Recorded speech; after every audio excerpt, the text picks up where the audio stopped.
یہ اتنی عجیب مایوسی. کسی کے پوچھا آپ کیا کرتے ہیں؟ انہوں نے کہا جی کہ میں اتنا عرصہ یہاں رہتا ہوں، اتنا عرصہ وہاں رہتا ہوں، میرے بچے فلاں جگہ پہ ایجوکیشن لے رہے ہیں، بینک بیلنسوں کی شیٹ تو آپ سب کو پتہ ہے، ٹرانسپیرنسی انٹرنیشنل نے جو ابھی پاکستان کی سچویشن آپ کو بتائی وہ بھی ہمارے علم میں ہے. تو اس سارے کے سارے ماحول کو جب ہم دیکھتے ہیں تو ایک عجیب سی سچویشن نظر آتی ہے کہ پاکستان میں اتنا زیادہ جو ہے یہ مسائل ہیں. ان میں سے میں نے جو کچھ آبزرو کیا یا لوگوں کے ویو پوائنٹ سے نظر آیا وہ یہ ہے، یعنی میکسیمم لوگوں نے یہ کہا کہ پاکستان کے حالات اس لیے بہتری کی طرف نہیں جا سکتے، یہاں پر امن عامہ جو ہے وہ بہت خراب ہے، اس کی وجہ سے جو ہے فارن انویسٹر یہاں پہ نہیں آ سکتا، معاشی ترقی رک چکی ہے. کسی نے کہا کہ پاکستان کے جو فارن انویسٹر تو نہیں آ رہا، جو مقامی انویسٹر ہیں وہ یہاں سے باہر جا رہے ہیں، وہ بھی یہاں پہ انویسٹ نہیں کر رہے، اس لیے پاکستان کا پہیہ آگے چلنے کی بجائے رکا ہوا ہے.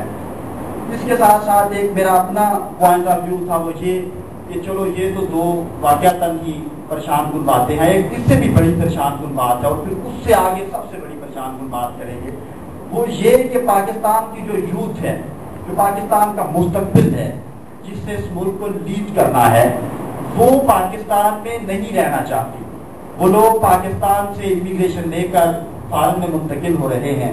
ہمارے ڈاکٹریٹ لیول کے لوگ، ماسٹرز لیول کے لوگ وہاں پہ جا کے اپنے پروٹوکول سے نیچے آ کے جو ان کا رائٹ بنتا ہے یا جو ان کی آمد دنیا میں اس ڈگری کے حاصل کرنے کے بعد ہونی چاہیے، اس سے نیچے آ کے وہ ٹیکسی ڈرائیونگ کرتے ہیں.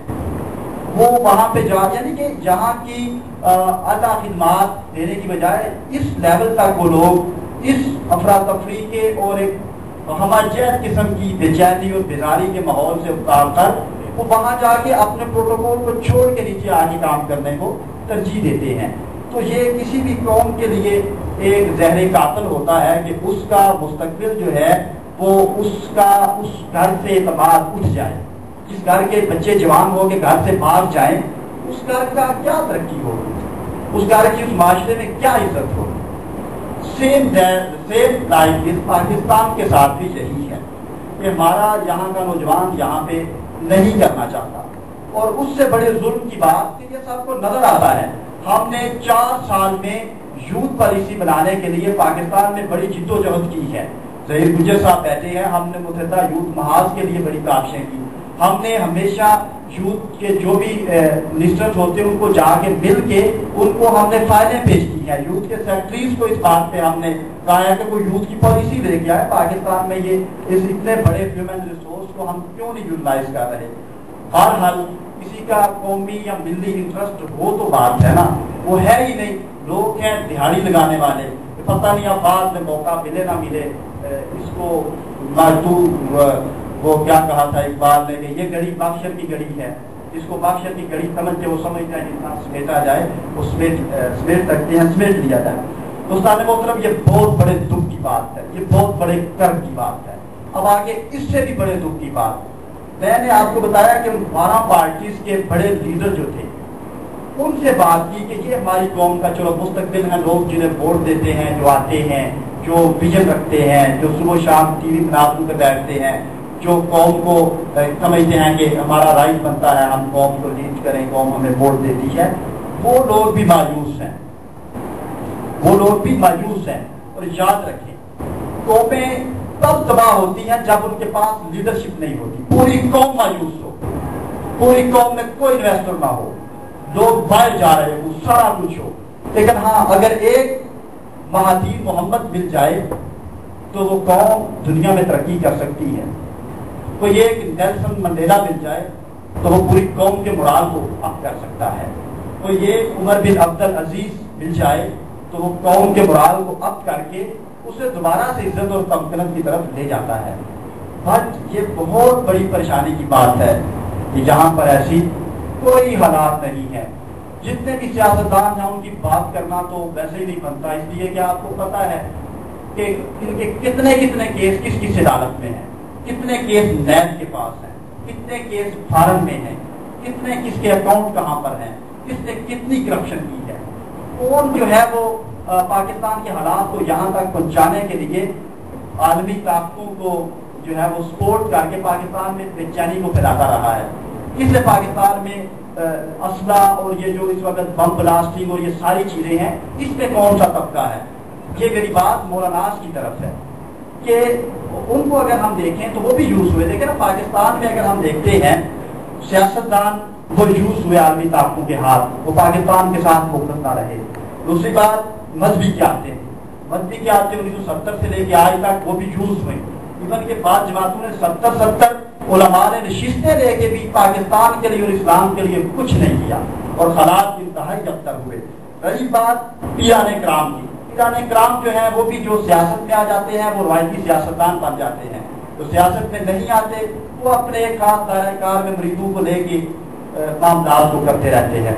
اس کے بعد آ جاتا ہے دو طبقات بچتے ہیں معاشرے کے اندر جنہوں نے اپنا کردار ادا کرنا ہوتا ہے. ایک ہوتا ہے میڈیا اور دوسرے ہوتے ہیں اساتذہ، جو یہاں پر تعلیم برائے فروغ کا ایک کلچر جو ہے کمرشلائز کیا گیا. اس سے نظریہ اور اپنی قوم کو قوم بنانے کا کام جو ہے، ہٹلر نے اپنی قوم کو اگر بنایا تھا تو وہ اس نے 4-5 سالوں میں اساتذہ کے بل بوتے پہ بنایا تھا.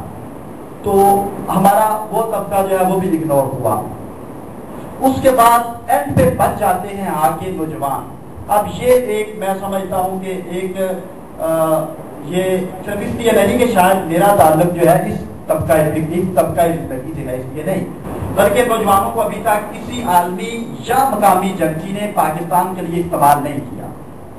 علماء ہوئے، سیاستدان ہوئے، پیر ہوئے، بیوروکریسی ہوئی، فوج ہوئی، سارے لوگ استعمال ہوئے ان کے مفادات کے لیے. اب ایک طبقہ بچتا ہے وہ ہے نوجوانوں کا. بابے مایوس ہو چکے ہیں، آپ کے سیاستدان مایوس ہو چکے ہیں، بیوروکریسی مایوس ہے، کیونکہ ان کا پاکستان کے بلکہ اتنی دلچسپ باتیں بھی ہوئی. ایک شخص نے ہمیں کہا کہ اس وقت بہت پریشانی ہے اس بات کی کہ یورپ کے اندر ایک معاشی بحران آیا ہوا ہے. ہم نے کہا کہ یورپ کے اندر آیا اس کو چھوڑو، پاکستان کی بات کرو. اس نے کہا بھائی پاکستان میں تو شروع سے ہی ایسا ہے نا. تو پھر بعد میں ہمیں یہ فیل ہوا کہ اس بندے کے بینک بیلنس جو ہے وہ پاکستان میں نہیں ہے، اس کا کاروبار بھی پاکستان میں نہیں ہے، اس کے بچے بھی پاکستان میں نہیں ہیں، اس سے خود بھی پاکستان میں نہیں رہنا. تو یہ تو روئے گا کہ وہ دیش اجڑ رہا ہے، یہ تو پہلے ہی ایسا ہے. تو دوستو یہاں تک ہمارے اکابرین کی، ہماری بیوروکریسی کی اور ہمارے بڑے لیول کے لوگوں کی سوچ جا چکی ہے کہ لوگوں کا اعتماد اٹھ چکا ہے. اور سب سے بڑے ظلم کی بات جو میں نے کی، جو دکھ کی بات ہے جس کی طرف ہمیں سوچنا ہے، وہ یہ کہ یہاں پر کوئی لیڈر نظر نہیں آ رہا اس وقت تک قوم کو کہ جو اس مایوسی میں گری ہوئی قوم کو لائے. اور رہی بات امن عامہ کی، تو یہاں پر یقین کریں میں پشاور میں 4-5 دفعہ پچھلے سال ڈیڑھ میں گیا ہوں. تو وہاں پر ہمارے اپنے ساتھی، ہمارا وہاں پر قصہ ہانی بازار میں دفتر ہے، وہ ساتھی میٹنگ میں نہیں آتے. وہ کہتے ہیں ہمارے گھر میں فلاں جگہ کر لو، وہاں کریں گے. قصہ ہانی بازار میں 8-10 لوگوں کا جمع ہونا بہت خطرے کی بات ہے. ہمارے 8-10 لوگ ہی ہوتے ہیں نا یوز کی تنظیم کے. تو اتنے مشکل لاہور کی کسی مسجد میں آپ جمعہ پڑھنے کے لیے چلے جائیں تو آپ کی توجہ اللہ کی طرف نہیں ہوگی، آپ کو اپنی جان کی فکر ہوگی. پارکوں میں چلے جائیں، آپ کسی بڑے شاپنگ مال میں چلے جائیں، بندہ ڈر رہا ہوتا ہے. تو یہ یہاں تک سچویشن ہے. تو اس مایوسی کے عالم میں تحریک منہاج القرآن نے اور ہمارے عظیم قائد نے ہمیشہ عزم کی بات کی ہے. انہوں نے اس گرتی ہوئی قوم کو دوبارہ سے اٹھانے کی بات کی ہے. انہوں نے پاکستانی قوم کے نوجوانوں کو اس کے آنے والے وقت میں بھاگ دوڑ سنبھالنے کی بات کی ہے.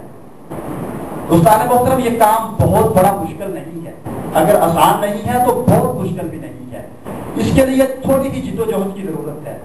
وہ یہ کہ ہم سب لوگ اپنے اس پلیٹ فارم پر جو ہمارے پاس منہاج القرآن یوتھ لیگ کا پلیٹ فارم ہے، ہم اس پلیٹ فارم پہ نوجوانوں کو منظم کریں اور ان کو بیدار کریں. جو کام ہم کر رہے ہیں، آج کتنے نئے چہرے ہیں جو مجھے یہاں پہ نظر آ رہے ہیں جو پہلے نوجوانوں کے نظر نہیں آئے. اس بیچ کی آپ کی دعوت آگے بڑھی ہے.